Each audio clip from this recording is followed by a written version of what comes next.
안녕하세요. 사랑하는 성도님, 영혼의 샘물, 은혜의 자리 오심을 축복합니다. 부활의 주님이 우리와 함께 하십니다. 우리와 함께 하시는 주님을 찬양합니다. 기도합시다. 사랑과 은혜의 주님 감사합니다. 오늘도 주님의 생명의 말씀 앞에 섭니다.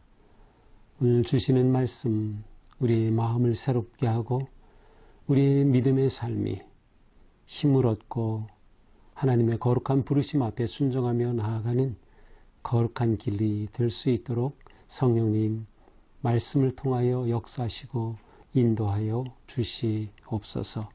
예수님 이름으로 기도합니다. 아멘. 오늘 말씀은 사도행전 13장 1절에서 12절입니다. 안디옥 교회에 선지자들과 교사들이 있으니 곧 바나바와 니게르라는 시므온과 구레네 사람 루기오와 분봉왕 헤롯의 젖동생 마나인 및 사울이라. 주를 섬겨 금식할 때에 성령이 이르시되 내가 불러 시키는 일을 위하여 바나바와 사울을 따로 세우라 하시니 이에 금식하며 기도하고 두 사람에게 안수하여 보내니라. 두 사람이 성령의 보내심을 받아 실루기아에 내려가 거기서 배 타고 구브로에 가서 살라미에 이르러 하나님의 말씀을 유대인의 여러 회당에서 전할세 요한을 수행원으로 두었더라. 온 섬 가운데로 지나서 바보에 이르러 바 예수라 하는 유대인 거짓 선지자인 마술사를 만나니 그가 총독 서기오 바울과 함께 있으니 서기오 바울은 지혜 있는 사람이라. 바나바와 사울을 불러 하나님의 말씀을 듣고자 하더라. 이 마술사 엘루마는 이 이름을 번역하면 마술사라.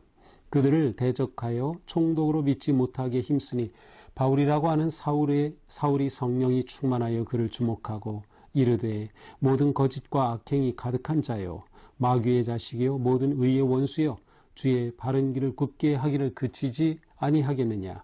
보라 이제 주의 손이 내 위에 있으니 네가 맹인이 되어 얼마 동안 해를 보지 못하리라 하니 즉시 안개와 어둠이 그를 덮어 인도할 사람을 두르고 하는지라.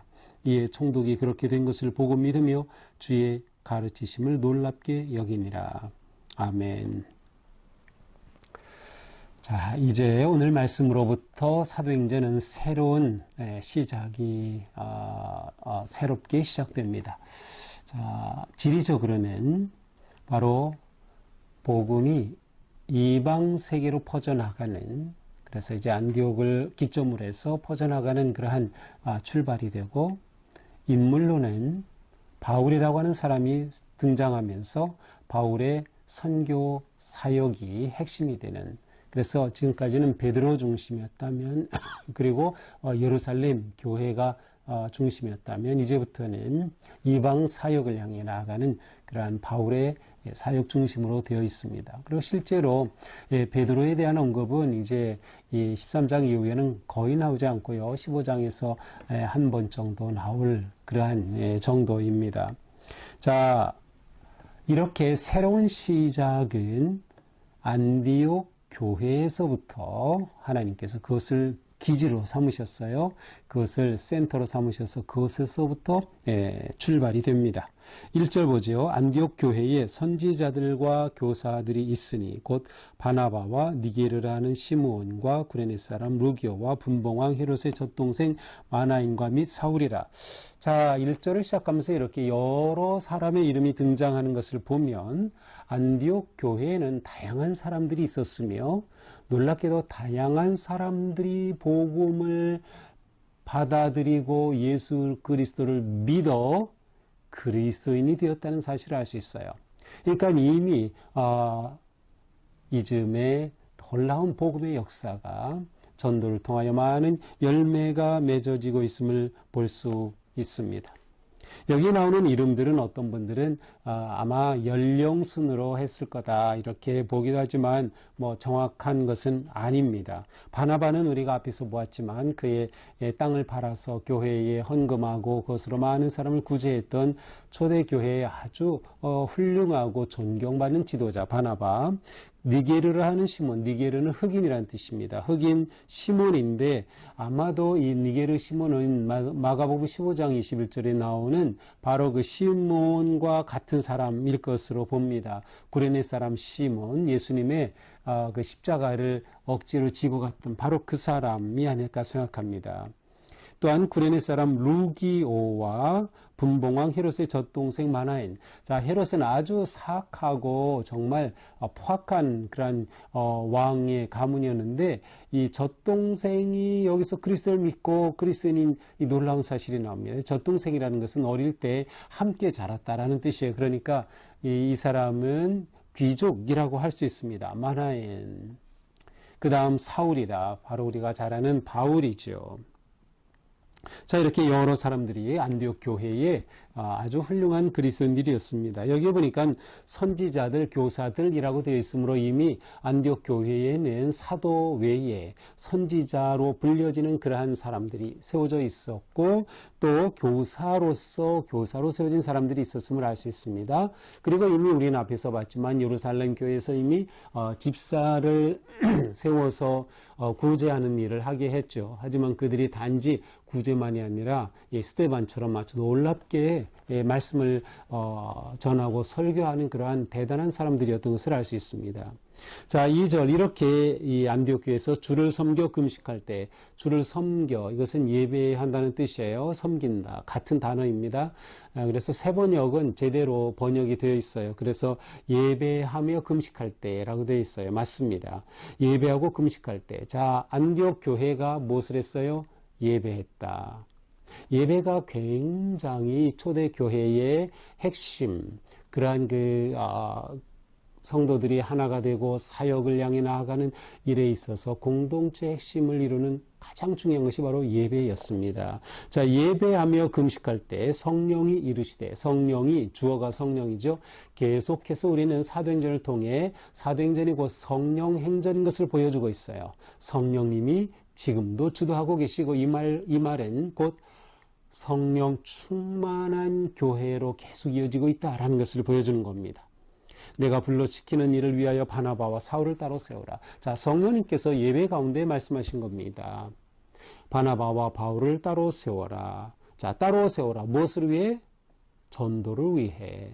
어떤 전도? 이방인을 향한 전도. 그 선교를 위해 따로 세우라 라는 말씀인 겁니다. 따라서 이들이 금식하며 기도하면서 두 사람에게 안수하여 파송합니다. 선교사로 파송하는 거죠.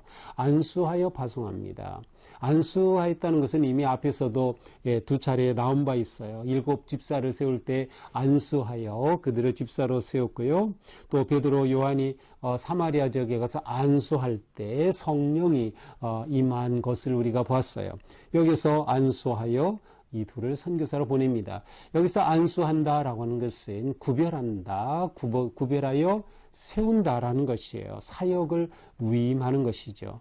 참 대단한 교회입니다. 그들의 교회 중요한 두 기둥 바나바와 사울을 선교사로 파송하는 겁니다. 그만큼 안디옥 교회는 짧은 기간이었지만 훈련되어 있었고 교사들이 있었어요. 말씀에 순종하고 말씀으로 세워지고 있었어요. 참으로 놀라운 안디옥 교회입니다. 자, 이렇게 파송된 바나바와 사울이 이제 선교 여행을 떠납니다. 자, 이것을 가리켜 바울의 1차 선교 여행이라고 합니다. 자, 4절 두 사람이 성령의 보내심을 받아. 자, 성령 충만한 거예요. 성령의 이끄심을 따라서 실루기아에 내려서 거기서 배를 타고 출발합니다. 실루기아는 지금 이 안디옥에서 약 27km 떨어져 있는 항구입니다. 그래서 항구에서 배를 타고 어디로 갑니까? 구브로로 갑니다. 구브로에 가서 살람이라고 하는 곳에 이르릅니다. 구브로의 살람이. 여기까지는 바로 이 실루기아라는 항구에서 약 200km나 되는 곳이에요. 배를 타고 이 거리를 가는 것이죠. 거기에서 하나님의 말씀을 전하는데 유대인 여러 회당에서 전합니다. 유대인 회당에서 전한다. 사도 바울의 선교 전략의 아주 중요한 포인트입니다. 바울은 가는 곳마다 회당을 전도의 기점으로 삼아요. 왜? 회당은 유대인 공동체의 중심 센터입니다. 주민센터와 같아요. 그래서 그곳에서 예배하고 공부하고 말씀을 공부하고 그곳에서 기도하고 공동체가 세워지는 일이 회당 중심으로 이루어져요. 그러니까 회당으로 가면 유대인을 만나고 그 유대인을 만나면 그곳에서 복음을 전할 기회를 얻는 거예요. 실제로 예배 시간 내에 누구든지 유대인이면 말씀을 읽고 해설할 수 있는 그러한 자격이 주어지기 때문에 그것을 충분히 이용하고 있는 것이죠.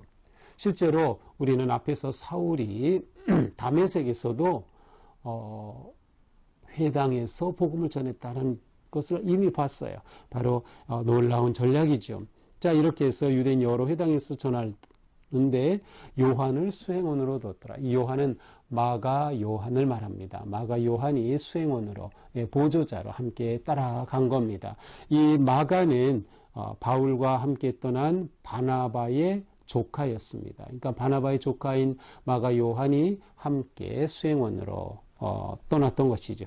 자, 이제 살람에 이르러서 복음을 전하고 이제 가운데로 가로질러서 어디로 갑니까? 바보에 이르렀습니다.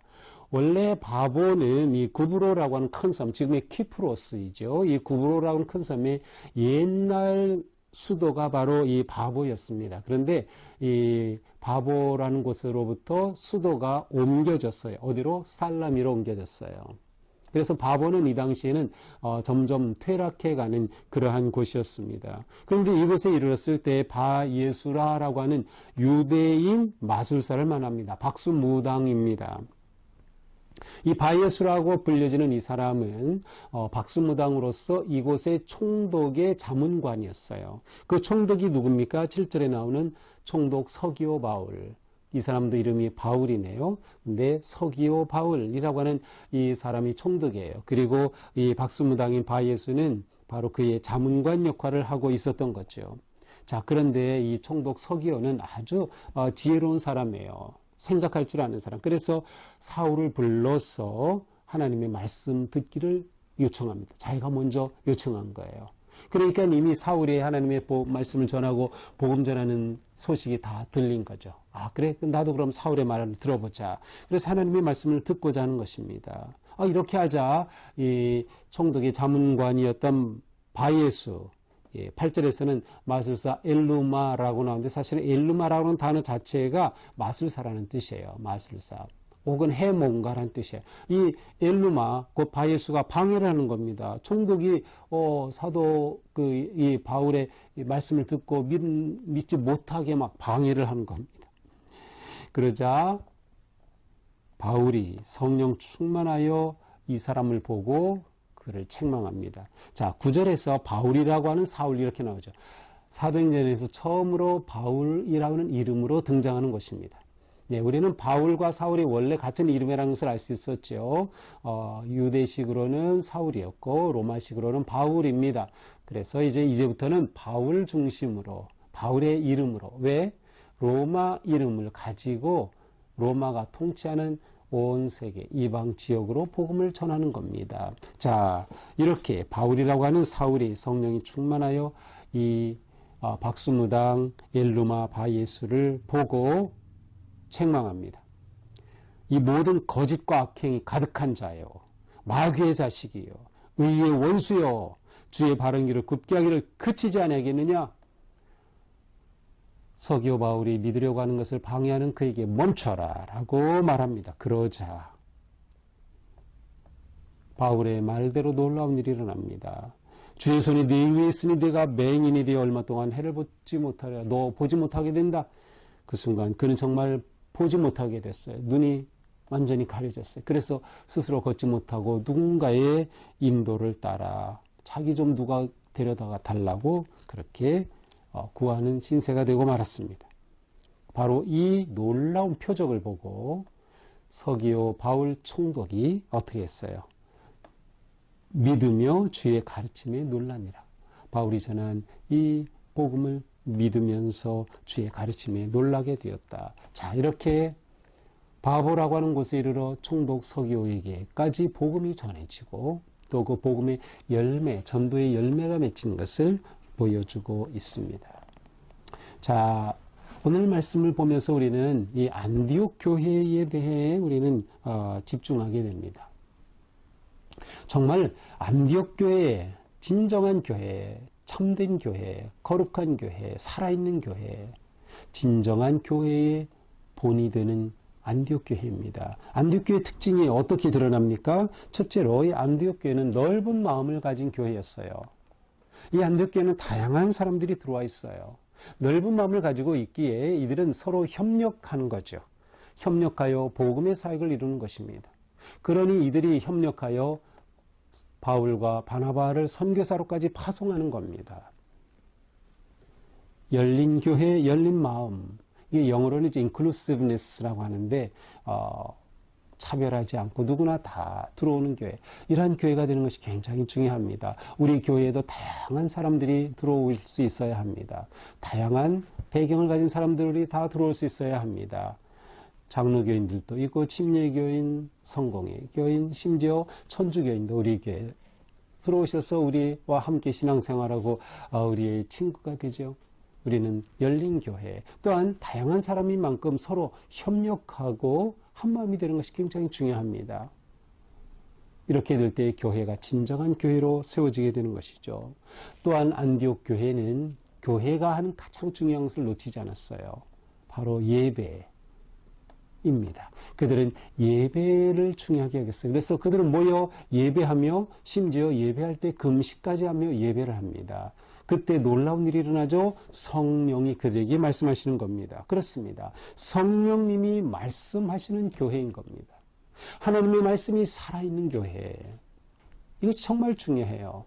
하나님의 말씀이 온전히 선포되고 모든 성도들은 선포되는 말씀을 아멘 아멘 하면서 그 말씀 앞에 순종하는 것, 이것이야말로 진정한 교회의 모습이 됩니다. 이렇게 될 때 성령님이 충만하시고 성령님이 주도하시고 이끄시는 교회가 되면 성령님이 주시는 그 사명을 향해 교회가 나아가게 되는 겁니다. 하나님께서 우리 교회에 주신 비전을 향해서 우리가 담대히 나아가야 하는 거죠. 성령님께서 주시는 말씀을 통해 주시는 하나님의 부르심에 순종하는 교회가 되는 거죠. 바로 안디옥 교회의 모습입니다. 그렇습니다. 우리가 이러한 교회로 더욱 건강하게 세워져야 합니다. 언제나 말씀이 충만한 교회, 성령님이 말씀하시는 교회, 또한 말씀에 순종하는 교회, 우리 교회의 진정한 주인은 성령님이시다. 성령님께서 이끄시고 주도하시는 교회가 되는 것, 그리고 그 부르심 앞에 온전히 순종하여 사명을 향해 복음을 전하고 선교하고 이 세상을 섬기고 세워서 하나님의 나라를 확장해가는 바로 이처럼 놀라운 교회, 우리가 그 교회의 소중한 일원으로서 서로 협력하고 섬기고 사랑하며 우리 자신 또한 거룩하고 행복한 믿음의 삶에 승리하기를 축복합니다. 기도합시다. 주님, 감사합니다. 우리를 그리스도의 생명의 복음으로 구원하여 주시고 하나님의 행복한 자녀가 되게 하시고 또는 교회가 되게 하셔서 우리가 서로 사랑의 교제를 나누고 한마음이 되어 예배하며 또한 섬기는 교회로 세워주심에 감사드립니다. 주님, 우리가 주님의 은혜 안에서 거룩하고 아름답고 복된 교회로 세워지게 하여 주옵소서. 언제나 생명의 말씀이 선포되고 선포되는 말씀에 아멘으로 순종하며 성령님께서 이끄시고 주도하시는 교회가 되게 하옵소서. 하나님께서 기대하시고 원하시는 사명을 향해 나아가는 진정한 교회로 세워주시옵소서.